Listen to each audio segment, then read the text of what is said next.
दोस्तों आज हम यहाँ पे पढ़ेंगे एनसीईआरटी से निकाले गए कुछ ऐसे प्रश्न जो बार बार आ रहे हैं और हर बार एग्जामिनेशन में देखने को मिल रहे हैं। दोस्तों तो ऐसे कुछ क्वेश्चनों का समावेशन आप लोग पढ़ें जिससे आपकी परीक्षा में ये सारे प्रश्न आ सके। तो चलिए आइए स्टार्ट करते हैं आज का ये पहला क्वेश्चन कहता है कि हड़प्पा के लोग किस तरह की सामाजिक पद्धति में रहते थे।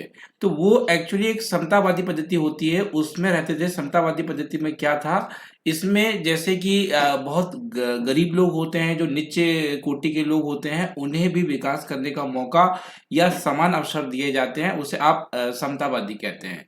अगर हम दूसरे क्वेश्चन पे चलें तो हड़प्पा सभ्यता के लोग मात्र देवी की उपासना करते थे, जैसा कि आप लोग जानते हैं। और इसके साथ साथ वो किसकी उपासना करते थे, तो इसके साथ साथ वो पशुपतिनाथ जी की उपासना करते थे। आगे चलते हैं, सिंधु घाटी का घर बनाए जाते थे। देखिए सिंधु घाटी सभ्यता एक नगरी सभ्यता है। जिस तरह से आप आज नगर देख रहे हैं बसावट के, वैसे ही सिंधु घाटी में भी नगर बसावट के थे। उचित रोड थी, उचित नालियां थी और पक्की ईंट के मकान बने हुए थे। आगे चलते हैं तो सर्वप्रथम उत्पादन हड़प्पा वासियों ने किया हुआ था। तो सबसे पहले अगर उत्पादन हड़प्पा वासियों ने किया हुआ था तो कपास का किया था। किसका किया था? कपास का। सिंधु घाटी की खुदाई में मिले अवशेष तत्कालीन व्यापारिक और आर्थिक विकास के द्योतक बन गए थे। तो वो बने थे दोस्तों मुद्राएं। हड़प्पा की सभ्यता कैसी थी, तो वो कांस्य युग सभ्यता थी हड़प्पा की सभ्यता। सिंधु घाटी सभ्यता का पतन नगर या बंदरगाह कौन सा था, तो दोस्तों वो था लोथल। आपको कमेंट बॉक्स में ये बताना है कि वर्तमान में लोथल कहाँ है। भारत में खोजा गया सबसे पुराना शहर कौन सा है, और ये क्वेश्चन आता है, बार बार आता है ये वाला, और आईएमपी क्वेश्चन है। जवाब होगा हड़प्पा। पुरालेख विधा का अभिप्राय क्या होता है, तो देखिए ये जो पुरालेख विधा है, ये एक्चुअली शिलालेखों के अध्ययन को कहा जाता है। क्या कहा जाता है? शिलालेखों के अध्ययन को। मोहनजोदड़ो का स्थानीय नाम खालिस्तान था। तो देखिए यहाँ पे मोहनजोदड़ो की अगर आप बात करेंगे स्थानीय नाम, तो मृतकों का टीला, मृतकों का टीला इसे कहा जाता है। इसे याद रखें, ये क्वेश्चन भी मैक्सिमम से मैक्सिमम पूछा जा रहा है। आगे हम बात करें, सिंधु घाटी सभ्यता में कौन सा स्थान सिंधु नदी के किनारे स्थित है, तो दोस्तों आपको सही जवाब होगा मोहनजोदड़ो। मोहनजोदड़ो इसके लिए राइट आंसर है। लेते हैं अगला क्वेश्चन। अगर अगला क्वेश्चन से लेने से पहले मैं कहूंगा, यार वीडियो पसंद आ रहा है तो चैनल को सब्सक्राइब करें। अगर ये पीडीएफ आपको चाहिए तो टेलीग्राम चैनल जरूर ज्वाइन करिएगा। लिंक डिस्क्रिप्शन बॉक्स में दी गई है, या आप एजुकेशन फॉर यू के नाम से भी सर्च कर सकते हैं टेलीग्राम पर। सिंधु घाटी सभ्यता की लिपि कौन सी थी? अब देखिए सिंधु घाटी सभ्यता की जो लिपि है, आज भी उसे ज्ञात नहीं किया जा चुका है, आज भी अज्ञात है, उसे पढ़ा नहीं जा सका है, उसे समझ में नहीं आ रही है कि कौन सी लिपि है। जो यहाँ पे बहुत सारे कालों की जो लिपि है वो पढ़ी गई है, पर सिंधु घाटी सभ्यता की लिपि आज भी कैसी है? अज्ञात है। किस काल युग में पत्थर के औजार सबसे पहले पाए गए थे, तो गाइस इसका सही जवाब होगा पुरा पाषाण काल। पुरा पाषाण काल में ये देखने को मिलता है। सभ्यता नगर नियोजन किसके लिए प्रसिद्ध है, तो ये सिंधु घाटी सभ्यता के लिए प्रसिद्ध है। हड़प्पा सभ्यता सर्वप्रथम खोजकर्ता किसने किया था, या हड़प्पा की खोज किसने की थी, तो ये खोज की हुई थी दयाराम साहनी ने। किसने की हुई थी? दयाराम साहनी ने की हुई थी। इतिहास का आरंभिक काल को क्या कहा जाता है, तो इतिहास का जो आरंभिक काल होता है उसे पुरा पाषाण काल कहा जाता है। सिंधु घाटी सभ्यता के लोग का मुख्य व्यवसाय क्या था, तो प्रमुख व्यवसाय था कृषि। क्या था दोस्तों? कृषि था। अर्थव्यवस्था की ताकत क्या थी उस समय सिंधु सभ्यता में, तो कृषि ही थी। कृषि एक मुख्य व्यवसाय भी था, और अर्थव्यवस्था जिसे कहना चाहिए स्ट्रांग होती थी, वो कृषि ही था। किस द्रव का उपयोग हड़प्पा काल की मुद्राओं को निर्माण करने के लिए किया जाता था, तो टेराकोटा। टेराकोटा का इस्तेमाल किया जाता था। यहाँ पे याद रखें इस चीज को, और ये बड़ा ही इंपॉर्टेंट पॉइंट मैं आपके साथ डिस्कस कर रहा हूँ, थोड़ा ध्यान देंगे इसमें। सिंधु घाटी सभ्यता के लोग का आर्थिक आधार क्या था, ये पूछा जाता है, तो आप कहेंगे कृषि था और पशुपालन था। याद रहेगा। दूसरी बात, इस सभ्यता में सर्वप्रथम क्या उगाया था? कपास। और इसके अलावा उन्होंने गेहूं, जौ, चावल का भी उत्पादन करना सीख लिया था। साथ ही साथ गाय, बैल, भैंस, हाथी, ऊंट, भेड़, बकरी, सुअर, कुत्ता आदि पशु ये पालन शुरू कर दिया था। अब एक क्वेश्चन आता है कि इन्हें किस जानवर का ज्ञान नहीं था, तो इन्हें ना घोड़े का ज्ञान नहीं था। किसका ज्ञान नहीं था?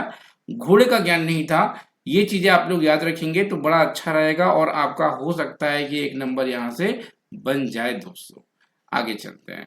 प्राचीन वैदिक युग में सभ्यता के बारे में सूचना किसने दी है, आप ये बताइए। तो प्राचीन वैदिक युग की बात करेंगे तो सभ्यताओं के बारे में ऋग्वेद में इसका उल्लेख मिलता है। वैदिक गणित में सर्वाधिक महत्वपूर्ण ग्रंथ क्या रहा है? जब आप वैदिक गणित पढ़ते हैं तो उसमें सबसे ज्यादा इंपॉर्टेंट रहता है शुल्ब सूत्र। क्या रहता है? शुल्ब सूत्र। दोस्तों आपको बताना चाहूंगा कि जो गेहूं, चावल और तंबाकू में से कौन सी फसल थी जो वैदिक काल के लोग नहीं जानते थे? तो यहाँ पे अगर हम बात करें तो तंबाकू की बात आती है। भारत संगीत की खोज कहाँ से हुई है, या भारत संगीत का उद्गम कहाँ से हुआ है? तो देखिए दोस्तों, सामवेद की सहायता से ये उद्गम देखने को मिलता है। भारतीय आर्यों का प्रमुख भोजन क्या रहा है? तो वो दूध और दूध से बने हुए उत्पाद जो होते हैं, भारत के आर्य का एक प्रमुख भोजन रहा है।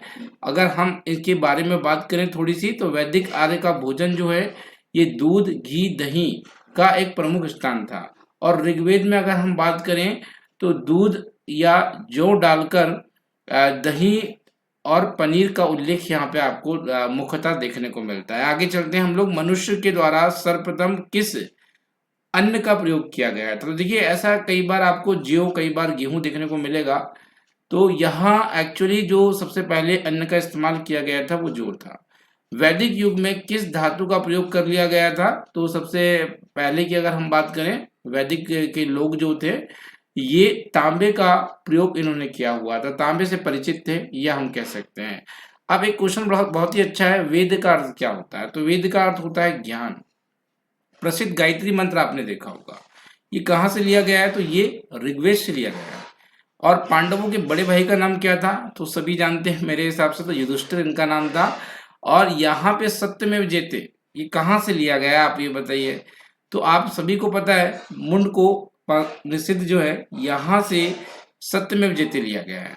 बुद्ध ने अपने प्रथम धर्म संदेश कहाँ दिए थे? तो ये दिए हुए हैं उन्होंने सारनाथ में। कहाँ दिए हैं? सारनाथ में दिए हुए हैं। हम बात करेंगे त्रिपिटक की। अभी त्रिपिटक में जैसे कि सुत्त पिटक है, विनय पिटक है, आदिधाम पिटक है, ये सभी किस धर्म के ग्रंथ हैं? आपसे ये पूछा जा सकता है। तो ये बड़ा इंपॉर्टेंट क्वेश्चन है, हो सके तो स्क्रीनशॉट ले लीजिए। ये सभी बौद्ध धर्म से संबंध रखते हैं। किससे रखते हैं? बौद्ध धर्म से संबंध रखते हैं। इन चीजों को याद रखेंगे आप लोग। आगे चलते हैं। भगवान बुद्ध ने कुशीनगर में अपने प्राण त्याग दिए थे, जिसे बौद्ध धर्म में कहा गया है। तो जिसे बौद्ध धर्म में कहा गया है महापरिनिर्वाण। दोस्तों इस चीज को भी याद रखेंगे। जैन के प्रथम तीर्थकार कौन थे? तो ऋषभदेव जो थे यहाँ पे, ये जैन के प्रथम तीर्थकार थे। महावीर की माता जी का नाम क्या था? त्रिशला। महावीर कौन थे? ये 24वें तीर्थकर थे महावीर, याद रखेंगे इस चीज को भी। भारत में जैन धर्म के संस्थापक कौन थे? महावीर। बौद्ध धर्म में पवित्र ग्रंथ को क्या कहा जाता है? त्रिपिटक। और प्राचीन काल में स्रोत सामग्री लिखने के लिए प्रयुक्त भाषा कौन सी थी? तो प्राचीन काल की एक बड़ी प्राचीन भाषा आप कह सकते हैं कि संस्कृत थी। हेरोडोटस को माना जाता है, तो हेरोडोटस को इतिहास के जनक माना जाता है। हर्षचरित किसके द्वारा लिखी गई है? बाणभट्ट के द्वारा लिखी गई है। बाणभट्ट किसके राजदरबारी कवि थे? हर्षवर्धन के। यादव सम्राट की राजधानी क्या थी? देवगिरी। खजुराहो मंदिर का निर्माण किसने कराया था? तो चंदेल राजपूतों ने कराया था। पृथ्वी राज रासो किसने लिखी थी? तो ये आपका चंद बरदाई ने लिखा हुआ था, ये भी याद रखेंगे। राजा भोज ने किस शहर की स्थापना की थी? That's a important question. Bhopal की स्थापना की हुई थी दोस्तों, ये चीजें आपको पता होना चाहिए। अब दोस्तों आज के लिए इतने ही रखते हैं। आपको कैसा लगा ये एनसीईआरटी का वीडियो, हमें कमेंट बॉक्स में जरूर बताइएगा। क्या आप इसके सारे सीरीज देखना चाहते हैं और पीडीएफ भी पाना चाहते हैं तो भी आप जरूर बताइएगा। Thank you so much guys.